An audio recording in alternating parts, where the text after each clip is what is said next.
أعوذ بالله من الشيطان الرجيم. بسم الله الرحمن الرحيم. يوصيكم الله في أولادكم للذكر مثل حظ الأنثيين، فإن كن نساء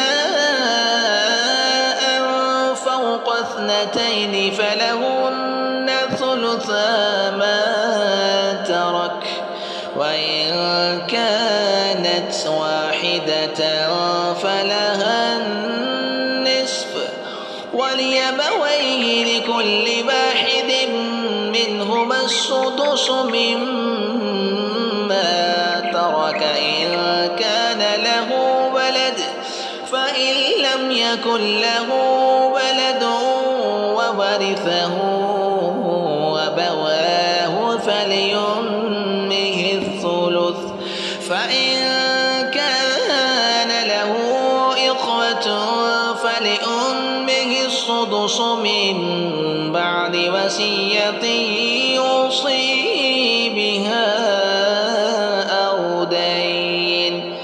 آباؤكم وأبناؤكم لا تدرون أيهم أقرب لكم نفعا، فريضة من الله، إن الله كان عليما حكيما. ولكم نصف ما ترك أزواجكم إن لم يكن لهن ولد، فإن كان لهن ولد فلكم الربع مما تركن من بعد وصية يوصين بها أو دين. ولهن الربع مما تركتم إن لم يكن لكم ولد، فإن كان لكم ولد فلهن الثمن مما تركتم من بعد وصية توصون بها أو دين.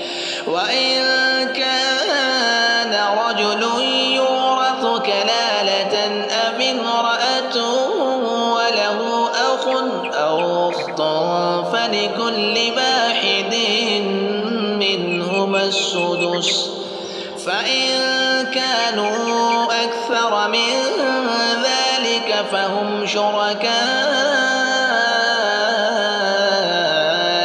في الثلث من بعد وصية يوصى بها أو دين غير مضار،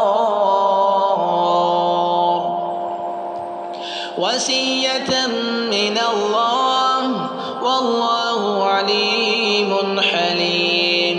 تلك حدود الله، ومن يطع الله ورسوله يدخله جنات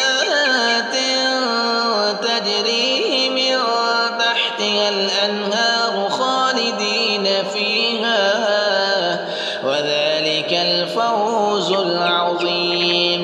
ومن يعص الله ورسوله ويتعد حدوده يدخله نارا خالدا فيها